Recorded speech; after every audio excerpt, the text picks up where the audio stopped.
Esta parte la voy a dar yo solo, no porque sea machista, sino porque, bueno, yo la he preparado y no hemos tenido mucho tiempo para estudiarla, leerla y hacerlo así en partes. Es la adenda número 5, es la última adenda de sus notas, el machismo y el matriarcado. Algunas partes he tomado de un libro que se llama Machismo y Matriarcado por José González. Este libro ha sido impreso acá en Bolivia, así que debe haber en las librerías. Estábamos en el retiro de Cochabamba con el pastor Radamés Fernández y se me acercó un pastor que está a cargo de este ministerio allá en Cochabamba y me dio el libro, me entregó este libro como un regalo. Entonces me puse a leer, ya estábamos preparando para este retiro también de parejas, de matrimonios, y vi que este tema era muy relevante a lo que estamos viviendo acá en Bolivia, bueno, en general en toda Latinoamérica. Este tema del machismo y el matriarcado es como una cosa que está subyacente, que está ahí debajo y no se habla mucho del asunto, ¿no? Pero está ahí y afecta muchas actitudes que tenemos, ¿no? Afecta nuestras vidas y nuestras actitudes. La influencia del machismo, primero voy a hablar del machismo y después del matriarcado. La influencia del machismo viene desde la época de la conquista de los colonizadores españoles, porque para empezar, cuando llegaron a las Américas, ellos dejaron a sus mujeres en España. Ninguno trajo a su esposa, digamos, ni su familia, porque no sabían lo que iban a encontrar y además pensaban que primero debería haber una iglesia, debería haber no sé, la policía, lo que fuere, para proteger a las mujeres antes de que empiece la conquista. Entonces vinieron puros varones a conquistar América y lo que fue pasando es que esos varones fueron tomando mujeres indígenas de las zonas donde llegaban, no se casaban con ellas porque había una gran diferencia entre una cultura y la otra, no que alguna fuera mejor, pero había diferencia, hasta el lenguaje era diferente, ¿no? Cuando llegaron acá, los indígenas no hablaban español, no hablaban sus propias lenguas, los españoles no sabían las lenguas originarias, entonces tampoco había una buena comunicación. Entonces lo que se daba era como un usar de la mujer, ¿no? Usaban a las mujeres prácticamente como objetos sexuales para satisfacer sus deseos sin un compromiso, sin mayor compromiso. De ahí nacieron miles y miles de mestizos, que eran hijos de españoles con mujeres indígenas. No eran considerados españoles porque eran ya mestizos y por lo tanto eran como de un nivel más bajo. Cuando más tarde vinieron las esposas de los españoles, los españoles más o menos trataron de meter bajo la alfombra su basura y no querían reconocer los hogares, si se puede llamar hogares, las familias que habían formado acá en las Américas. Entonces su hogar oficial era con su mujer española y el otro hogar con las mujeres indígenas era como menospreciado. Sus hijos mestizos también eran como de segunda categoría comparados con sus hijos españoles. Y había un sistema de castas. donde los españoles nacidos en España eran reconocidos como españoles, los nacidos en las Américas eran mestizos, y los nacidos de los mestizos también eran menos todavía que los mestizos, ¿no? Entonces, era un uso indiscriminado de la mujer de esa manera. Los hijos mestizos se sintieron, muchos de ellos, como de segunda categoría, no tenían una buena relación con los padres. Entonces, el machismo que hoy vivimos está en cierta manera relacionado con eso. El hombre, voy a definir un poquito lo que es el machismo. Una actitud y una conducta que dan por sentada la superioridad del varón sobre la mujer. El machista asume que él es más importante que los que le rodean, que su esposa e hijos, y piensa que él está exento de obedecer las reglas de la sociedad, todo justificado en base a su condición anatómica de hombre. Este párrafo es sacado del libro, ¿no? Después dice, veamos algunas características del machismo. Estas las he puesto yo. El varón se considera superior a la mujer y por tanto actúa con ínfulas de superioridad y menosprecio hacia ellas como personas de segunda clase. O sea, por si acaso, no estoy describiendo ni hablando contra nadie. Ya, si alguno se siente aludido, es pura coincidencia. Pero y no es que yo estoy dirigiendo mi enseñanza en su contra. Ya, seguramente no vamos a encontrar todo esto que estamos hablando en nosotros.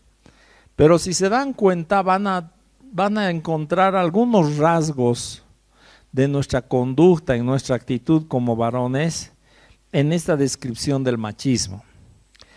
Punto 2. El varón solo ve a la mujer como un objeto sexual. Nota, suscribirse para esto a 1 Corintios 7, 3 al 5, en un espíritu de comprensión y amor. 1 Corintios 7, 3 dice, el marido cumpla con la mujer el deber conyugal y asimismo la mujer con el marido. La mujer no tiene potestad sobre su propio cuerpo sino el marido, ni tampoco tiene el marido potestad sobre su propio cuerpo sino la mujer. No os neguéis el uno al otro a no ser por algún tiempo de mutuo consentimiento para ocuparos sosegadamente de la oración. Y volved a juntaros en uno para que no os tiente Satanás a causa de vuestra incontinencia. Este párrafo de la palabra está hablando de que tanto la mujer como el varón es su pareja la que tiene potestad sobre su cuerpo y no uno mismo. Esto es algo diferente a lo que hay en el mundo. Generalmente en el mundo cada uno tiene la potestad sobre su cuerpo y hace lo que quiere con su cuerpo. Pero aquí está poniendo Dios un principio diferente, ¿no? Que debemos pensar en nuestro cónyuge como nuestro cuerpo. Y esto es para balancear un poco dos extremos. Uno es el extremo del varón machista que ve a la mujer como objeto sexual y piensa que ella tiene la obligación de tener relaciones con él cuando él quiera. Esa es una característica machista, ¿no? Pensar que nuestra esposa tiene que acceder a tener relaciones cuando nosotros lo queramos. Y el otro extremo es cuando una mujer se niega a tener relaciones por X, Y o Z y usa eso como un medio para manipular a su marido, ¿no? Entonces, te has portado mal, me has tratado mal, nada de sexo. Es una manipulación. Entonces el balance está en esta escritura que dice no se nieguen el uno al otro a no ser para orar, ¿no? Para ocuparse de la oración. y vuelvan a juntarse para que no les tiente Satanás a causa de su incontinencia. Incontinencia es cuando una persona no puede estar sin relaciones, ¿no? Es como una limitación física, si vale el término. Es más psicológica, pienso, que física, pero piensa que no puede vivir sin relaciones. Y obviamente es un engaño, ¿no? Porque todos deberíamos poder vivir sin relaciones lo que fuere necesario. Si no, pues seríamos fornicarios y no habría ningún control sobre nuestras vidas. Podemos vivir sin relaciones, por si acaso nadie se muere por no tener relaciones. No existe tal. Un hermano una vez me dijo, yo estaba tan atado en el pecado que pensaba que si no tenía relaciones cada día me iba a morir. Y era una mentira del diablo, obviamente. El Señor nos ha hecho con dominio propio y podemos vivir sin relaciones. ¿Qué harían de otra forma los solteros, no? Estarían esclavos de su deseo sexual. Entonces, este es el punto 2, ve a la mujer como objeto sexual. Ve a las mujeres como sus presas a las que debe conquistar para demostrar su hombría. El otro extremo es cuando la mujer usa el sexo para manipular al marido. Ninguno de los dos extremos es correcto, ¿no? Ni ver a la mujer así, ni tampoco que la mujer manipule a su marido. 3. Se siente digno de ser servido por las mujeres en general y demuestra su superioridad mediante el maltrato y el abuso verbal, emocional y físico hacia las mujeres, ¿no? Seguimos hablando de lo que es el machismo. Punto 4. No se siente obligado a cumplir las leyes sociales ni las leyes de Dios con respecto al matrimonio. Por lo tanto, siempre está buscando las relaciones adúlteras de infidelidad y no tiene reparo en decir mentiras para cubrir sus engaños. ¿Ya? Entonces, cuando en nuestro corazón, hablando a los varones, cuando en nuestro corazón hay una apertura para la infidelidad, una codicia a una mujer que no es nuestra esposa, estamos siendo machistas, aunque no lo vemos así, ¿no? No pensamos de esa manera. Yo soy un machista y por eso estoy chequeando a aquella chica. Pero esa es la realidad. En nuestro corazón debería estar claro que nuestro pacto, nuestro compromiso es con una mujer y no debería estar abierto nuestro corazón a codiciar otras mujeres. Eso es pecado y es parte de nuestra cultura machista. Número 5. Piensa que solo las mujeres deben cuidar y atender a los hijos. Por tanto, es un padre distante de sus hijos, no les da ni atención ni el tiempo que ellos necesitan. Son características generales que yo he pensado para describir el machismo. Ustedes seguramente pueden pensar en otros puntos más, ¿no? Que pueden añadir acá, que describen una persona machista. ¿Ya? Todo esto es contrario al diseño de nuestro Creador, que hizo al hombre como líder de la familia para que la presida con amor y verdaderamente sea un líder humilde y servicial. Veamos algunas características del diseño de Dios para el varón. O sea, son 5 puntos que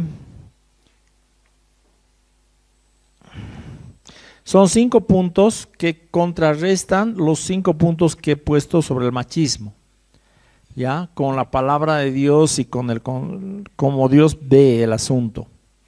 El punto 1, que el varón se considera superior a la mujer y por tanto actúa con ínfulas de superioridad, menosprecio hacia ellas como personas de segunda clase. Este es el punto 1 que responde de parte de Dios. Dios creó al hombre y a la mujer como iguales en honor y dignidad, ambos a su propia imagen. Les dio diferentes roles según su sexo. El varón debe ser el protector de la mujer y los hijos. debe ser el proveedor y el que preside su hogar con una actitud de servicio humilde, presidiendo en amor. Dios ha creado varón y mujer con la misma dignidad de personas creadas a la imagen y semejanza de Dios.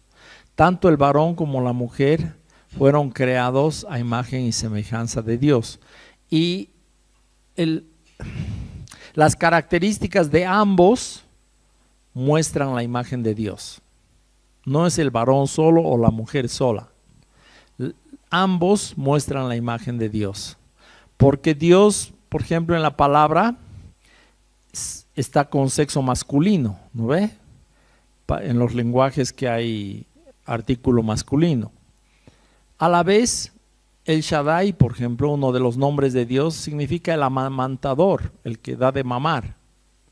Entonces, ¿cómo un Dios masculino va a dar de mamar?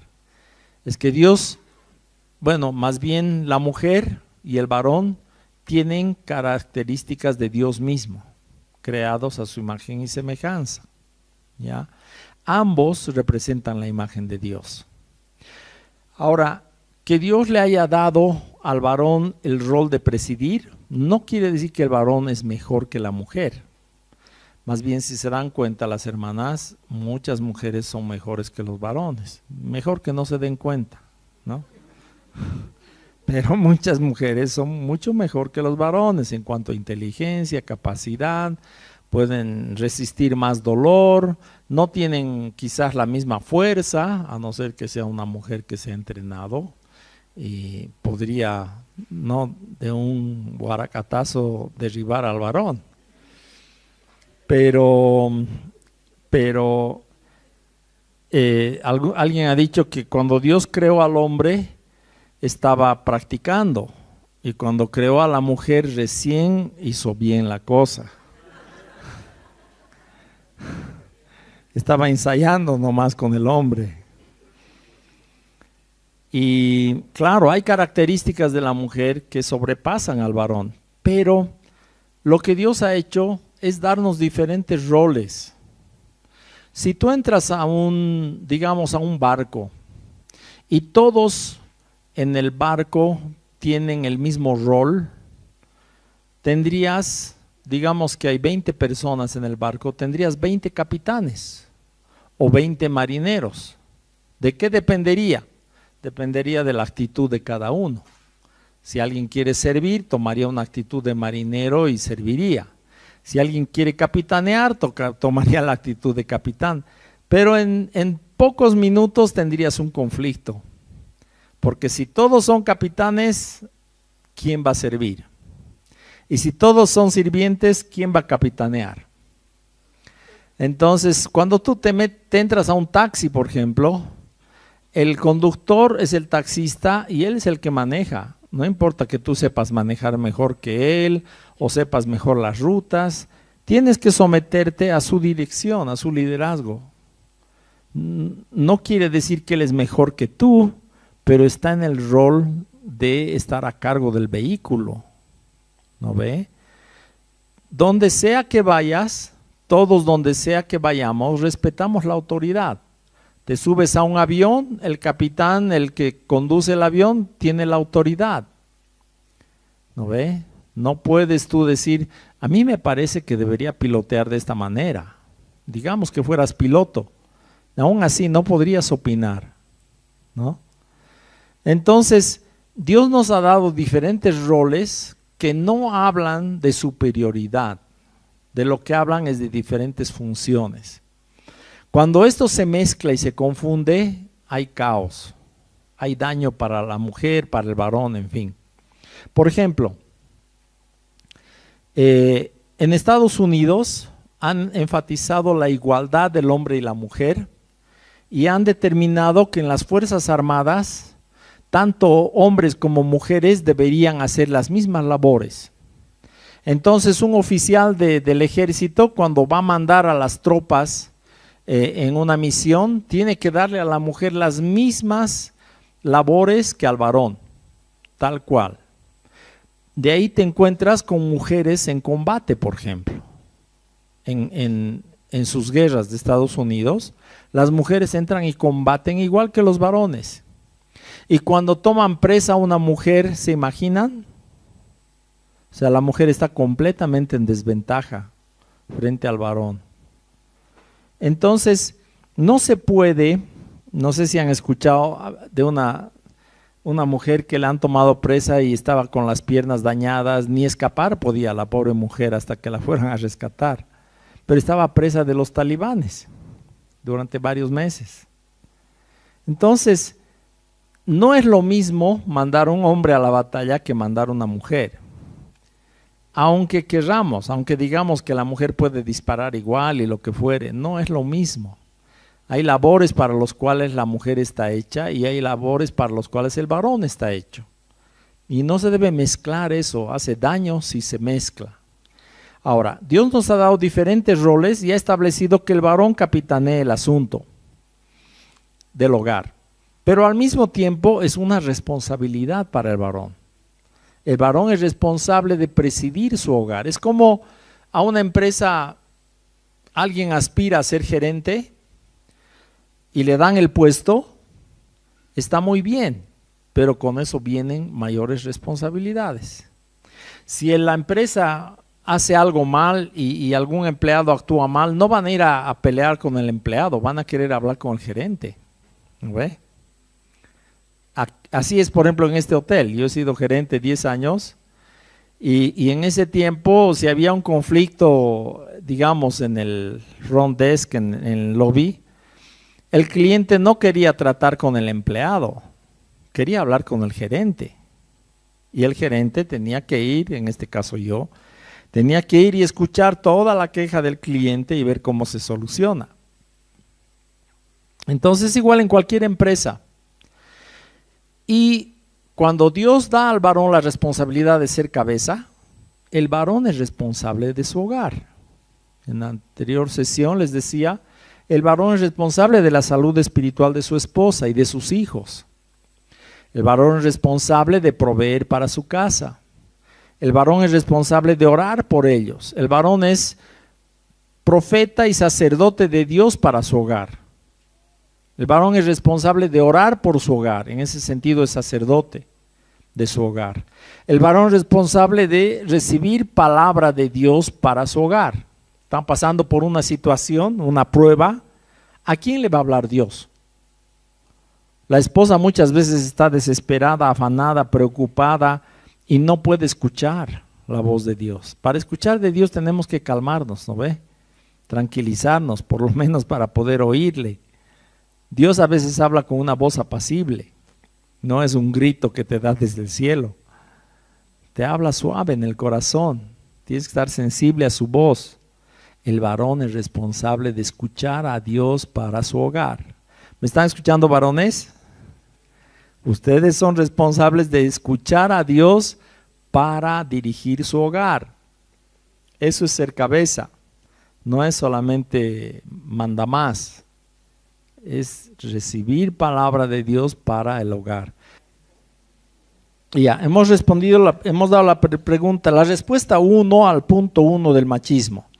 Al punto 2, el varón solo ve a la mujer como un objeto sexual. El punto 2, el varón debe considerar los deseos y necesidades de su esposa por encima de los suyos. Debe ser comprensivo con ella cuando no desea las relaciones sexuales por alguna razón, ya sea física o emocional. No debe insistir en hacer lo que le place, sino ejercer el dominio propio y acomodarse a las necesidades de ella. Debe ver la relación como una expresión, la relación sexual como una expresión más de amor hacia ella. El diseño de Dios es ese, para la relación sexual. Es un regalo de bodas que Dios le da a toda pareja para que sea un medio de expresar amor. Para eso es.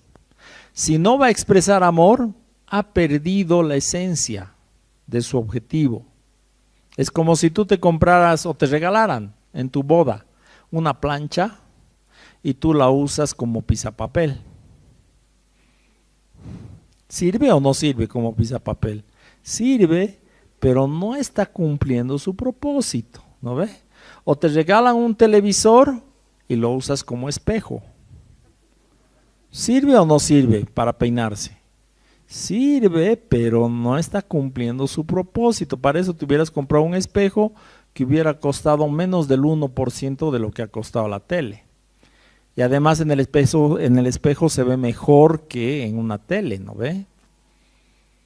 Entonces, el propósito de la relación sexual de parte de Dios es para expresar amor. ¿Qué es amor? Amor no es deseo. Varones, escúchenme. Amor no es deseo sexual. Los varones muchas veces piensan que porque han tenido relaciones sexuales ya han expresado amor. No necesariamente. Y cualquier hermana les va a explicar que no es así.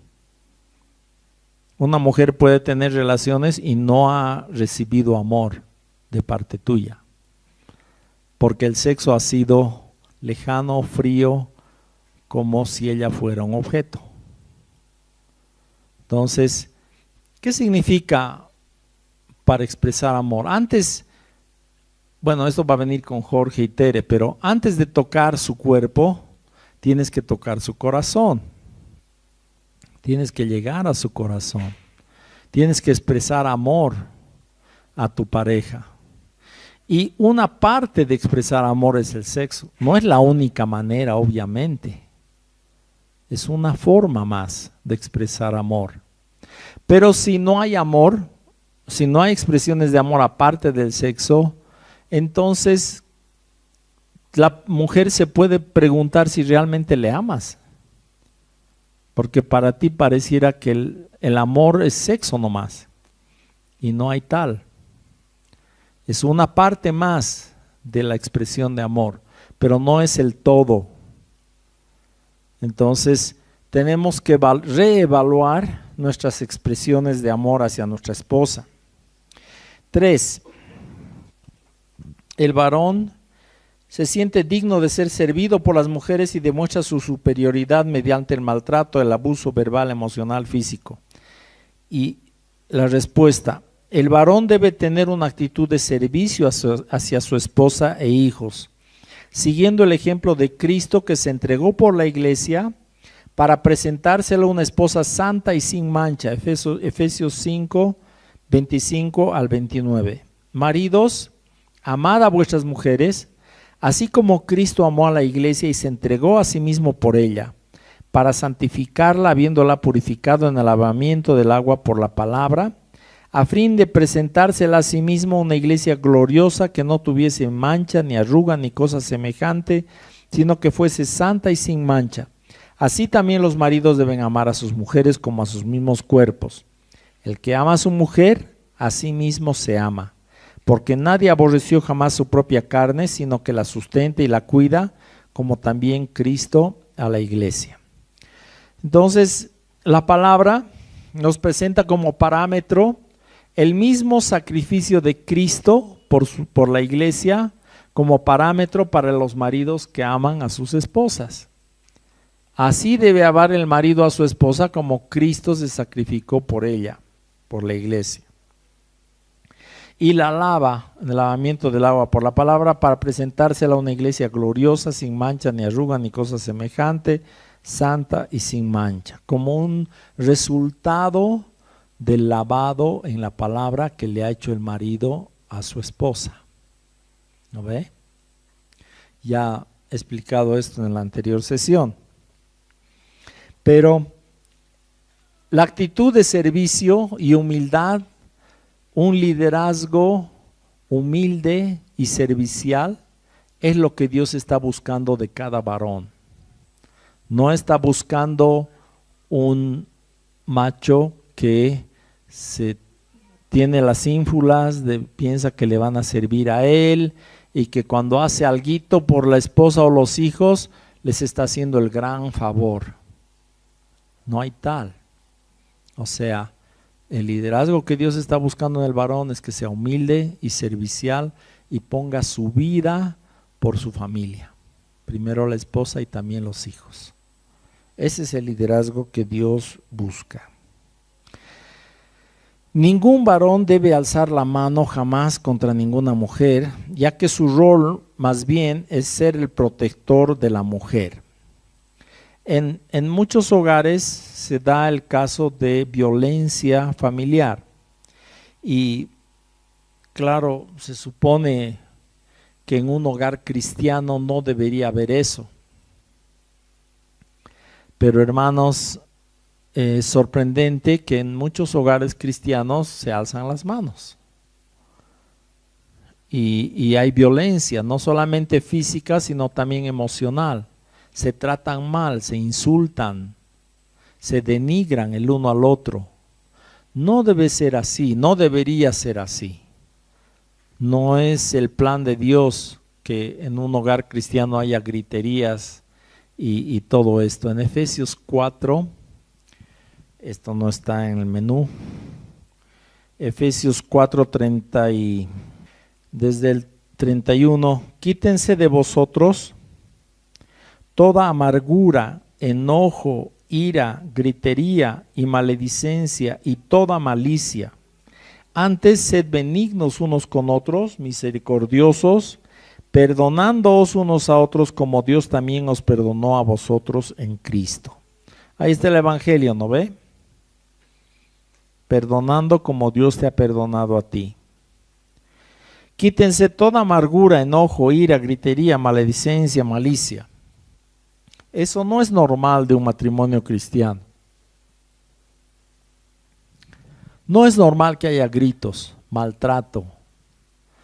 Deberíamos poder hablar bien, sin gritar, sin agredir, sin insultar, sin adjetivos. Y para eso ha muerto Cristo. Ha quitado toda división. Cuando tú insultas a alguien, levantas un adjetivo, estás poniendo una brecha entre tú y esa persona, porque le estás ofendiendo. Y una ofensa es una brecha, ¿no? Es una separación. Cristo ha muerto para quitar las separaciones, las brechas. Entonces no podemos con nuestra conducta, nuestro maltrato, poner brechas, crear brechas. ¿No ve?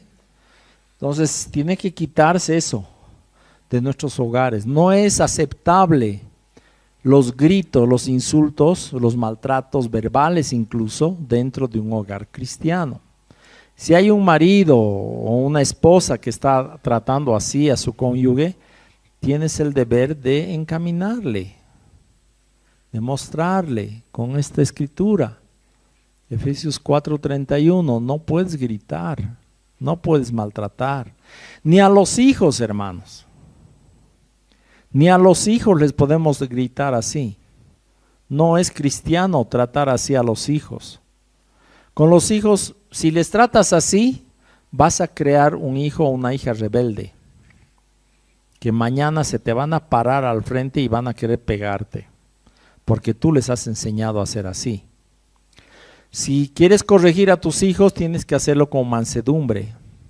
Tienes que conversar con ellos, convencerles de su pecado, llevarles a orar y arrepentirse delante de Dios. Es la forma de corregir.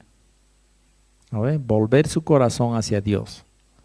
Si quieres tratarles mal con gritos y con golpes, olvídate. Estás maltratando a tus hijos en vez de criarlos en la amonestación del Señor. Los estás maltratando. Ninguna violencia es aceptable, ni contra los hijos, ni contra la esposa. Punto 4. No se siente obligado a cumplir las leyes sociales ni las leyes de Dios con respecto al matrimonio. Por lo tanto, siempre está buscando las relaciones adúlteras de infidelidad y no tiene reparo en decir mentiras para cubrir sus engaños. El punto 4 dice: todo varón que ha entrado en pacto matrimonial con su esposa debe cerrar su corazón a cualquier otra relación con otra mujer, ya que tiene un pacto de fidelidad y verdad con ella delante de Dios, quien lo conoce y lo ve todo. O sea, a Dios no le vamos a poder engañar. En 1 Tesalonicenses 4, 2 al 7 dice lo siguiente: pues ya sabéis qué instrucciones os dimos por el Señor Jesús. Pues la voluntad de Dios es vuestra santificación, que os apartéis de fornicación, que cada uno de vosotros sepa tener su propia esposa en santidad y honor, no en pasión de concupiscencia como los gentiles que no conocen a Dios. Que ninguno agravie ni engañe en esto, dice el original, no dice en nada a su hermano, como está en la Reina Valera. Que ninguno agravie ni engañe en esto a su hermano, porque el Señor es vengador de todo esto, como ya os hemos dicho y testificado. Pues no nos ha llamado Dios a inmundicia, sino a santificación. Entonces, acá está hablando concretamente de la infidelidad matrimonial dentro del matrimonio. Y está diciendo, cada uno tenga a su esposa en santidad y honor, no en pasiones desordenadas. Las pasiones desordenadas no son aceptables ni dentro del matrimonio. No es que Dios nos ha dado la relación matrimonial para que ahí te sientas libre de ser esclavo de tus pasiones sexuales. No es así. La relación matrimonial debe ser en santidad y honor. Así lo ha creado Dios. Así espera que nosotros los cristianos vivamos en santidad y honor. La relación sexual nunca fue creada con lascivia, nunca fue creada con malicia. Cuando Dios hizo los órganos sexuales del hombre y de la mujer, no estaba pensando en algo sucio, en algo vergonzoso, en algo que sea un tabú, que no se hable de eso. No estaba así en el corazón de Dios. Todo lo hizo bueno, limpio, sano y bueno en gran manera. Y los cristianos somos los que tenemos el privilegio de disfrutar de una relación sexual pura y sana y limpia, sin malicia, sin contaminaciones del mundo, sin una actitud de pornografía, ¿no? Donde el hombre y la mujer son objetos de sexo, sino como una expresión de amor, que es el plan de Dios. Y funciona bien, funciona mejor cuando es una expresión de amor que cuando es simplemente sexo. Porque ahí tiene una expresión más de amor. No es la única, otra vez. Si tú no eres, como decía antes, cariñosito con tu esposa, entonces no tiene sentido que cuando vas a tener sexo seas cariñosito. ¿No ve? Las hermanas se dan cuenta de eso. No es aceptable. Falta que te digan, ¿y por qué pues no eres cariñosito el resto del tiempo? ¿Por qué cuando quieres sexo nomás te vuelves cariñosito? ¿No ve? Lógico. Tienen razón. Entonces es una expresión más de amor. Delante de Dios hemos hecho un pacto. El pacto es un compromiso obligatorio de nuestra voluntad. Una vez que has hecho el pacto se vuelve obligatorio. Un pacto no es si puedo o si quiero. El pacto, es un compromiso de nuestra voluntad, de fidelidad, de andar en verdad con la otra persona, de respetar a la otra persona, de honrar a la otra persona y de amarle solo a ella. Eso es un pacto matrimonial. Si has entrado en pacto, no te puedes retraer. Y el principal testigo de tu pacto, ¿quién es? Dios. Él es el principal testigo. Entonces, ¿quién es el principal que te va a acusar si tú estás regateando tu pacto? Si tú estás incumpliendo tu pacto, ¿quién te va? Dios te va a ajustar las cuentas. Y eso está diciendo acá, el verso 6, Él es el vengador de todo esto.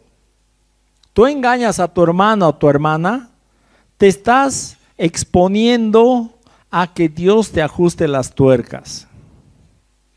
¿Y saben qué? Dios no es impaciente, no ajusta las tuercas al tiro, a veces espera. Cuando David tomó a Betsabé, Dios esperó un arrepentimiento, un cambio de actitud, que no hubo. Cuando su hijito de ellos, producto de esa fornicación, ya tenía algunos años de edad, yo me imagino, 10, 15 años, no sé cuánto. Dios no es impaciente. Dios le mandó al profeta para que le hable. Y le contó la historia de una ovejita, ¿se acuerdan? De una ovejita que el cuidador de una hacienda tenía y la ovejita era su mascota de la familia y era parte de la familia, comía con ellos. Es bien interesante el relato bíblico. Comía con ellos, era parte de la familia, la ovejita. Y un día el dueño de la hacienda, que tenía muchas ovejas, recibe visitas. ¿Y a quién prepara para la comida? A esa ovejita. David se enoja y dice, a ese hay que hacerle pagar 4 veces lo que ha robado. ¿Cómo es posible? ¿Dónde está ese? Y el profeta le dice, tú eres ese hombre. Eres tú. Has tomado la mujer de un hombre que tenía su única mujer. Y tú has ido a tomar esa mujer, es Betsabé. Y a su marido lo has hecho matar con los filisteos, con los enemigos de Dios, pese a que él era un hombre fiel. Entonces David reconoce y dice, yo he pecado.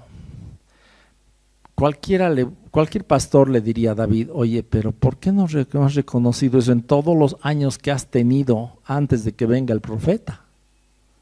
Te hubieras evitado el castigo de Dios, que fue la muerte de su hijo, ¿no ve? Te hubieras evitado eso. Dios le dice, te perdono. En otras palabras, te perdono la vida a ti, pero tu hijo va a morir. Y la verdad que los caminos de Dios son inescrutables, ¿no? ¿Quién de nosotros puede decir por qué Dios ha hecho esto así o asá? Pero, miren, Dios es vengador de estas cosas, ¿no? No podemos andar pensando que vamos a pactar y después vamos a ir atrás de nuestro pacto, porque Dios es el vengador de todo esto. Cada uno tenga a su esposa en santidad y honor. La voluntad de Dios es vuestra santificación, que os apartéis de fornicación. El punto 5 era, piensa que solo las mujeres deben cuidar y atender a los hijos, por tanto es un padre distante de sus hijos y no les da ni la atención ni el tiempo que ellos necesitan. Un hombre machista piensa que relacionarse con niños es para las mujeres, que no es para él, ¿no? Y esta es la respuesta. Un varón que ha recibido el amor de Dios como su padre, que ha recibido el perdón de Dios por sus pecados, debe estar dispuesto a amar también incondicionalmente a sus hijos y corregirlos con amor para su bien.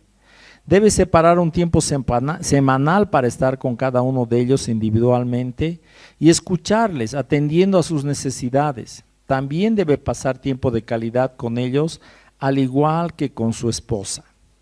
Entonces, el concepto de Dios para un varón es uno que atiende a su familia, que se dedica a su familia, que tiene tiempos con ellos, no está tan ocupado que nunca está con hijos y con la esposa. Eso es en cuanto al machismo. Entramos a lo del matriarcado. Características del matriarcado. La mujer toma la autoridad y ejerce el rol del varón, siendo dominante y manipuladora, dando cariño y atención a cambio de la aceptación de su dominio por parte de su esposo e hijos. Como reacción al machismo del marido, el punto 2, ella menosprecia a todos los hombres y los ve como abusivos de las mujeres y como egoístas sexuales, esclavos de sus deseos e infieles, incapaces de mantener un pacto. Por lo tanto, muchas mujeres toman una actitud feminista para contrarrestar el machismo del marido. Desautoriza a su marido delante de todos, anulando su autoridad y menospreciando su hombría. 3. Ella toma todas las decisiones económicas de la familia sin consulta con el esposo, anulando así la autoridad de él. Ella toma todas las decisiones de la familia sobre las vacaciones, sobre todos los eventos importantes. 4. Ella es influyente en los hogares de sus hijos, se siente con el derecho de criticar a sus esposos y esposas, es entrometida en sus vidas y en las decisiones de cada matrimonio.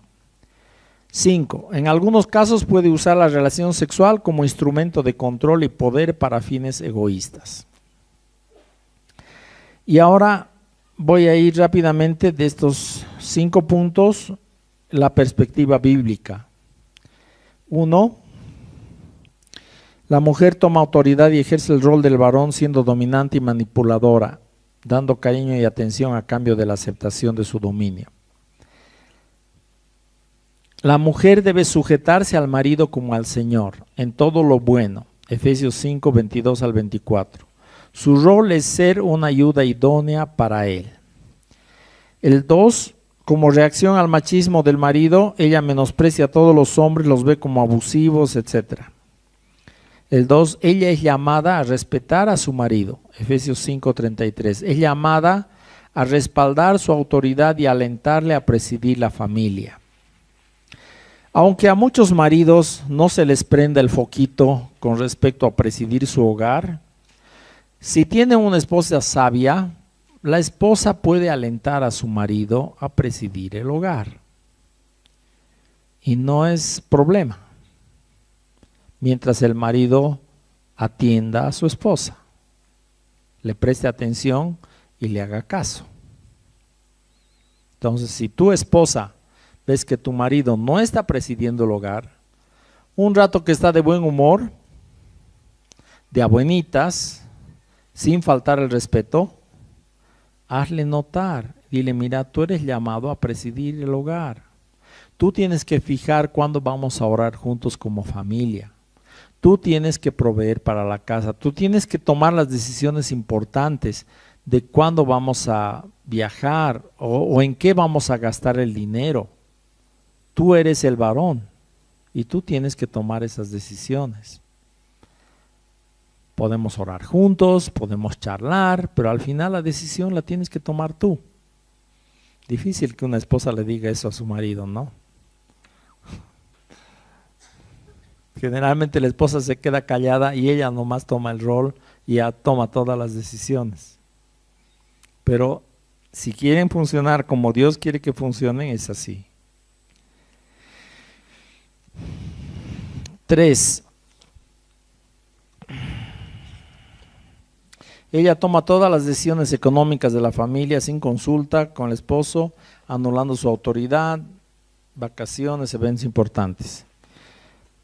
La respuesta: la mujer que agrada a Dios tiene un espíritu afable y apacible que es de grande estima delante de Dios. 1 Pedro 3, 1 al 4. Su testimonio puede ganar a su marido sin palabras solo por su conducta casta y respetuosa. Eso es lo que a Dios le agrada, ¿no? Una mujer de espíritu afable y apacible. No una que se toma las atribuciones del esposo. 4. Ella es influyente en los hogares de sus hijos. Se siente con el derecho de criticar y es entrometida en sus vidas y decisiones. Y el 4 dice, la mujer debe respetar el hogar de sus hijos e hijas, ya que cada nuevo hogar es independiente del hogar materno. Génesis 2:24. Por tanto, dejará el hombre a su padre y a su madre y se unirá a su mujer y serán una sola carne. O sea, la base de un nuevo hogar es que ambos dejen su hogar paterno y formen un nuevo hogar. Por tanto, la mujer no debería meterse en la vida de sus hijos. Y esto es bien difícil porque toda mamá tiene preocupación de que les vaya bien a sus hijos y de cómo les está yendo. Pero hermanas, tienen que aprender a confiar en Dios, entregar el asunto al Señor y descansar ahí, ¿no? Ahí se aplica esa escritura, Filipenses 4, 6 y 7, que dice, echando toda vuestra ansiedad sobre Él, porque Él tiene cuidado de vosotros. No por nada estéis afanosos, sino sean conocidas vuestras peticiones delante de Dios en toda oración y ruego, y la paz de Dios, que sobrepasa todo entendimiento, guardará vuestros corazones, vuestros pensamientos en Cristo Jesús. He mezclado con 1 Pedro 5. Pero sirve, ¿no ve? Igual es Biblia. Pero léanlo, hermanas, eso. Filipenses 4, 6 y 7 y 1 Pedro 5, no me acuerdo el verso. Pero tienen que descansar su corazón en Dios. Ya es un hogar diferente, separado de tu hogar. Han formado un nuevo hogar y las mujeres no deben, ni los padres, no deben meterse en la vida de sus hijos. Los patrones dañinos que constituyen el fundamento del machismo y el matriarcado son sanados por el remedio que nos ofrece el poder del nuevo pacto para el matrimonio. Para ella, la sujeción, el antídoto de el antídoto de la manipulación. Y para él, el poner la vida por el otro, la actitud de servicio humilde de Cristo, antítesis de la dominación del prójimo. Miremos un poco lo que es un pacto. Hablo de que Dios es Dios de pactos, está ahí detallado, no voy a entrar en mucho detalle.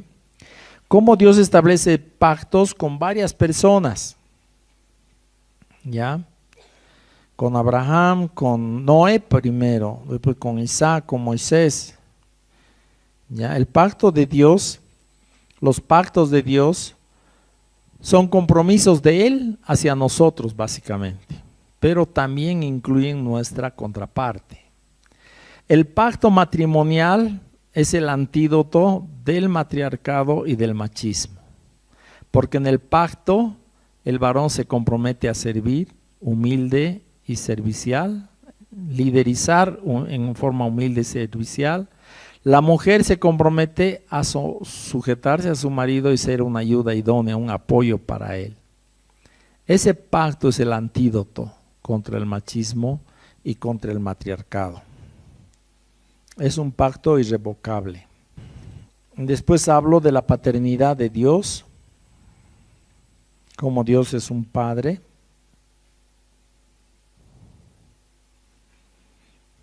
Y luego hablo del pacto matrimonial.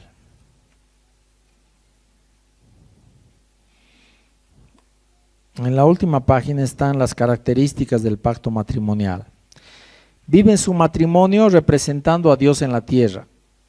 Concuerdan vivir sujetos firmemente a Dios y a su palabra.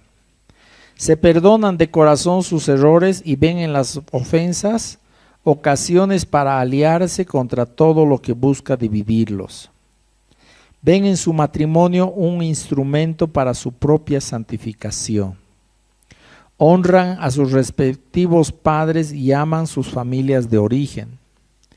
Tienen como objetivos de vida el crecer en el Señor y criar hijos en el temor de Dios. Entienden que toda empresa, carrera, visión o plan es secundario al llamado matrimonial en Cristo. Apelan a la conciencia en formación de sus hijos para que puedan autogobernarse. Son transparentes el uno con el otro, sobre todo en la confesión de tentaciones o pecados, y cada uno aprovecha la confianza que tiene en el amor de Dios y de su cónyuge para rendir cuentas de lo que están viviendo. Asumen que los hijos pertenecen a Dios y los crían para su gloria. El pacto matrimonial es único porque es exclusivo y de por vida.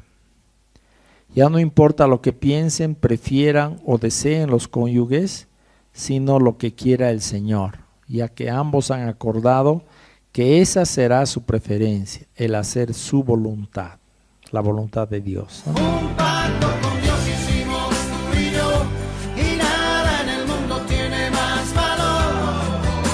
Así es este amor que no se rompe.